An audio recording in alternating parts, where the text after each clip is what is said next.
This time I'm going to be hosting because one of our hosts is in agony.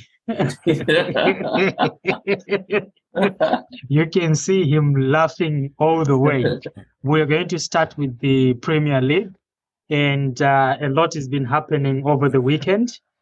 We're going to start with Liverpool. That's my team, boys.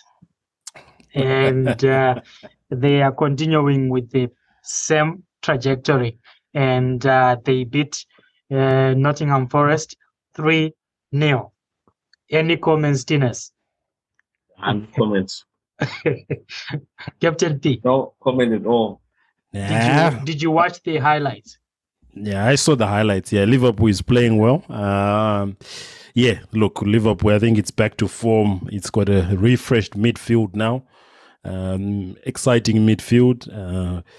I don't know how to pronounce his name, but Schloboschlei, the one they bought from Red Bull. He's a good midfielder, very, very dominant midfielder. So Liverpool, obviously Mo Salah is still in form. We've got one of the best defenders in recent history, Van Dijk. So I think, the Liverpool is back, it's refreshed. He did the changes which were required, still kept the experienced core, but refreshed it with younger players. You've got World Cup winner, Alex, what's his name? From Argentina, McAllister. McAllister again in the midfield. Unfortunate about what happened with Diaz's family in Colombia. But again, he's another good player. So kudos to Liverpool. It hurts me to say that as a Man U fan, but yeah, man, it is what it is. It is what it is. It is what it is. And boys, what happened to Chelsea? Oh, my goodness. My goodness me. I don't know. I have nothing to say. To be honest, I have nothing to say. I feel... I didn't really expect it, yeah? I didn't expect it either. But at the end of the day, Brenton, the result shows how much the team is playing. Because they pretty much had the game until later on in the match. They just started adapting like before. Yeah, look, especially after the performance with Arsenal, you'd really have expected Chelsea to kick on, drawing with Arsenal, a strong team, but they've, fell back to their same mistakes, defensive frailty. But you'd expect that, as I'm always saying, with Pochettino, trust the process. He's got a very young team. Within 2-3 years, they'll be one of the best teams. But that's the thing. We're not talking about 2-3 years because we already have 2-3 years down. Yeah, but I think one thing I know I'm taking Joe's favorite statement, but I think we're now living too much in a microwave society. I think Jurgen Klopp for Liverpool, it took him 4 years to get to where the team won the Champions League, won the Premier League. It took him 4 years. And he built a strong squad. And now you can see last year they went down, but that core, because he built it over the last 8 years, it's brought him success. Of course, Pep is a bit different. Man City have got a spending power, but you can see after 7 years of them with Pep now, they're playing. It's like when they played Man U. I don't want to go to the Man U game yet, but it was like people walking their dog in the park. You know what I mean? So easy. They can do it even in their sleep. They know the patterns of play. You know what I mean? So I think people need to give coaches time. I think that's what we are lacking. The Instagram generation where everything has to be flawless. I think the problem is the amount of money that's being thrown around. The moment those monies, get bigger, results are expected. So especially a team like Chelsea, they throw around $1 billion in 1 year. We expect results because they dismantled the whole team and they put it together. We're hoping that they knew what they were doing because we trusted the team that was there now. It needed, like you're saying, what Liverpool did, they just needed to buffer it with a few other players. But, they managed to sell off the whole team buying new players, they must have had a plan. And definitely this sort of playing, like we're 11th now on the log. Like we've barely passed the number 10 mark. Yeah, but look, I think it's his first season. Let's see what happens. I'm not a defender of Pochettino. He's, with Tottenham, he built up the young team, and then when it was time to cross over the line, he failed. PSG, he was dealing with mega superstars. He failed there. So, I'm not an advocate for Pochettino, but what I'm just trying to tell football fans is there's times where, especially for these clubs where they've had back-to-back success, a bit of patience is needed for the new man. You know what I mean? That's my opinion.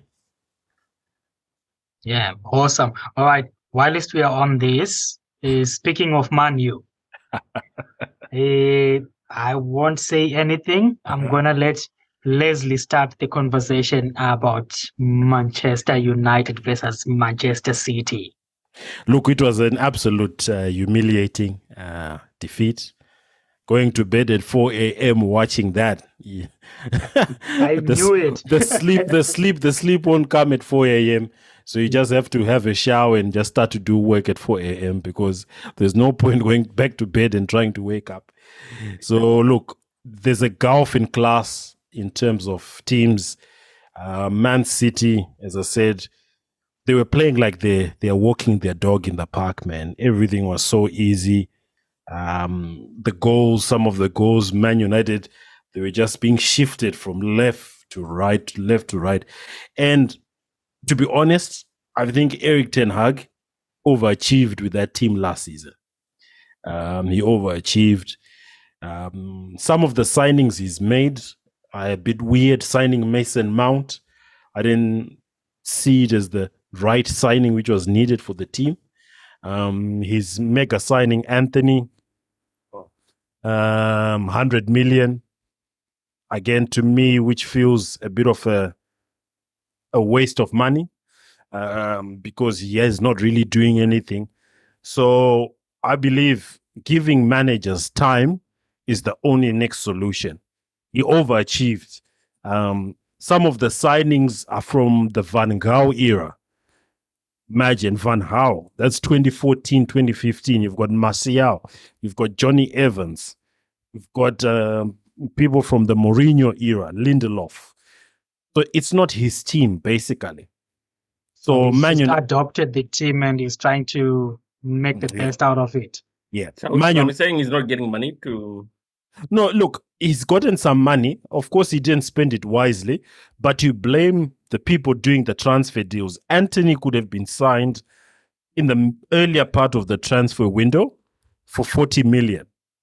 They did that. They couldn't negotiate, and then they had to pay 100 million. Do you blame Ten Hag for the negotiation? No.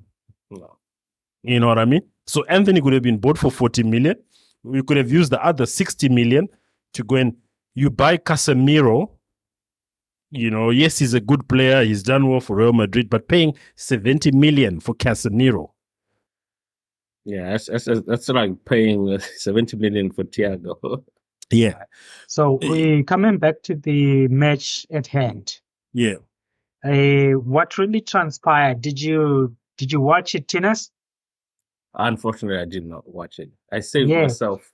My take is Manchester United, they did their very best. I mean, the players, they did their very best to try and hold the game.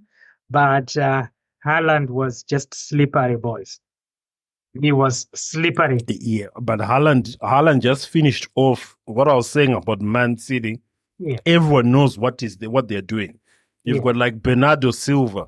Bernardo Silva is not a born midfielder. He was a winger, but he's been changed into a midfielder. He's dropping in the pockets, dropping in the spaces. The midfielders were just, there's Bernardo Silva. He's now on the other side. So he was just all over the place. He was just picking the pockets. And, he had Foden on the right, Grealish on the left, all staying wide. And the midfield was just picking the pockets. Holland's goals, especially the second one. Yes. Everyone had shifted to the left, which was the Man United right. Yep. Holland was left at the back post all by himself. At first I thought he was offside.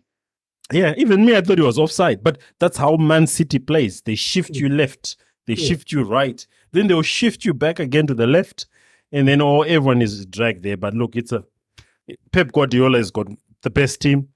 I believe they might do a back-to-back in the Champions League. Yeah, that's how good they are. He was about to score a hat-trick, and then he was so kind enough, human enough, facing an empty goal and then pass it to Foden. Man, that was classic.